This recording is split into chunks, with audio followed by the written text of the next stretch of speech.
Hello everyone, today I'm looking at BlazBlue Central Fiction, or is it BlazBlue? Yeah, it's BlazBlue. Anyway, it's kind of funny that they kind of released a new game when they added a few more characters, so there was like Chrono Phantasma, some other one besides, what was it, Calamity Trigger? And now, kind of all those games were on the PS3, and so I never really felt the need to get into any of those until it's like, well, it's a PS4. This is the PS4 version of BlazBlue, and it's been going on for so long, I might as well get into it, right?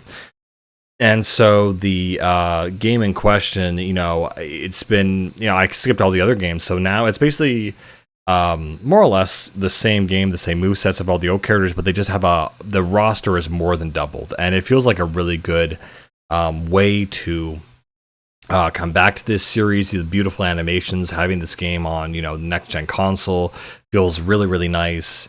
Again, just all the different movesets and characters. I mean, Ragna, Jin, Noelle, all the, typical people are pretty much unchanged. So really, you're just looking at the new characters that have been added to the roster over the years. And so what I find really funny is that if that character appeared in a single cutscene in any of the previous games, they are probably a character by this point. They have done so many different like movesets for so many different characters. It's kind of ridiculous. Like even like the background characters now have movesets. So even I'm forgetting her name, but the cat mom who is a scientist, now she has a moveset. Now she's fully playable. So everyone is now fully playable. This is kind of like the Smash Ultimate of the BlazBlue series in a way.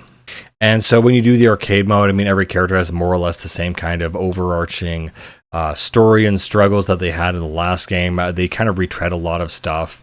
I'd like to pretend that I, have been following the story of, this game since, its inception, but I really don't care. And as a fighting game, it seems to not care itself. And at the same time, cares a lot about its story. So besides arcade mode, where you're just doing basic combat, there's also the what I call overall story mode.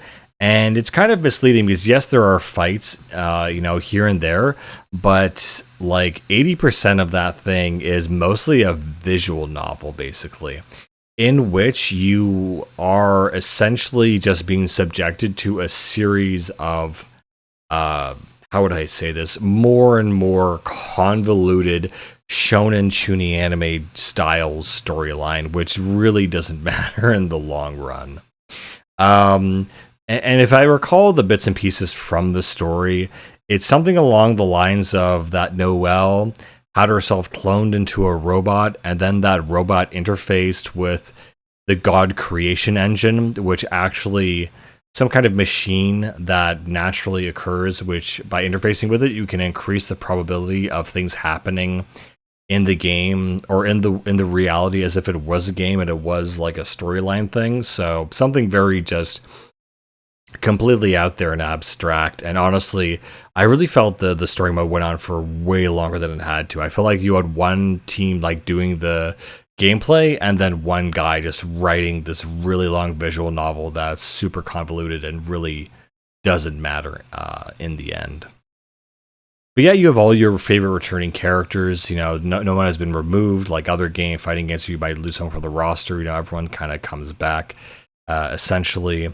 And they have the basic general outline. Ragna's trying to find the truth. Jin is a psychotic. Noelle's trying to find out about her past, has to fight V13 or whatever her name is. Yeah, I don't know. Me talking about the story in BlazBlue is someone talking about the seat cushions in some kind of sports car. It really doesn't matter. It's really about the style of the car itself and how the game feels and how it moves. But yeah. So at that point, you have a whole swath of new characters, a lot of weird kind of echo fighters. Not Rachel, but you have God, I forget his name. But the kid who has the giant sort of, puppet, now there's like a sister version of that. Oh God, you can play as Rachel's butler, Valkium or something, who has like werewolf powers. Um, you have now the full cast of Noelle's friends from the academy, including the Squirrel Girl, and a bunch of other, random people. There's also this new guy called Azarius, or people are going to crucify me if they want to fact check me on.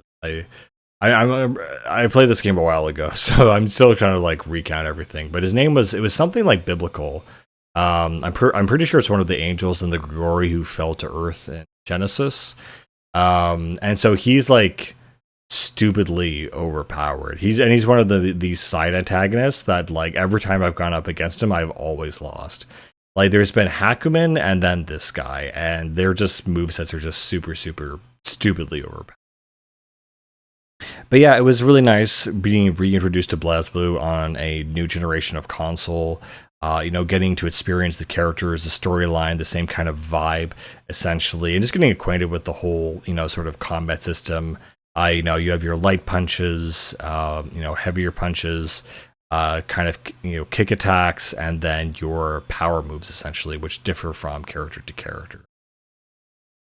Again, every character also has like a finisher move. Ragna, has like some super duper combo thing, and other characters are able to do like a lot of really cool, super intense moves. God, I'm just remembering how much damage Hakumen's katana does. It's super slow, but if you just get the right kind of pacing of battle, you can just like eat the enemy's health bar like it was absolutely nothing, and the only like defense is to just go full combo mode. It's honestly broken. Hakumen is a broken character, along with Azazel, I believe his name.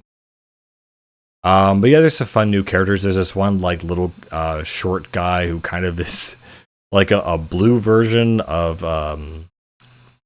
what's his name? Levi from Attack on Titan. I just that's immediately what I thought, You also, oh my god, you can play as the witch character who I really like. Her name's escaping me at the moment.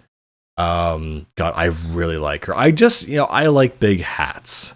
I like big, bouncy, well-tapered hats, That's where I'm at this point.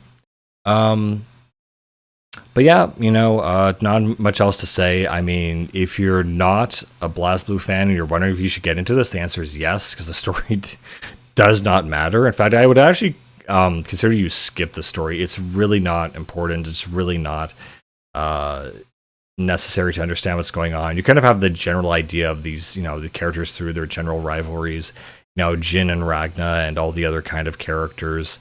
And you kind of get that through the arcade mode, honestly. And the whole overarching story is, again, like, I hate when people go into games and they're like, oh, or into any story, and they're like, well, it's a convoluted mess.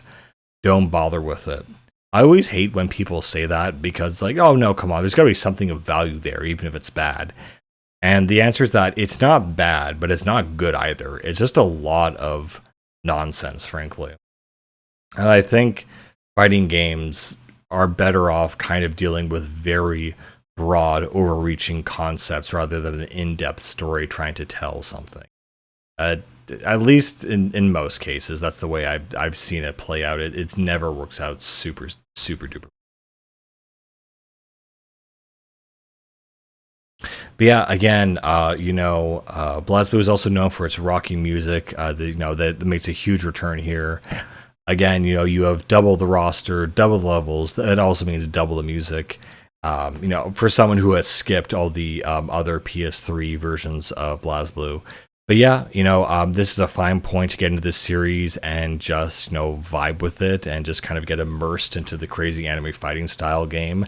And yeah, this is definitely one of my favorite fighting games, actually. If I had to tier them, it's probably Soul Calibur, this one, then Street Fighter, and then probably a bunch of other people that just kind of tie in the middle. But yeah, that's kind of where I'm at. Anyway, guys, oh yeah, and God, I'm sorry, just in the story, Ragna's and it's always like, oh, I can't remember my past. I need to remember my past. I have amnesia. And it's very kind of tropey and cliche. But anyway, I digress. That's pretty much all I got to say about BlazBlue Central Fiction. The central fiction being that the central computer giant is writing the fiction of the universe. Spoiler reveal.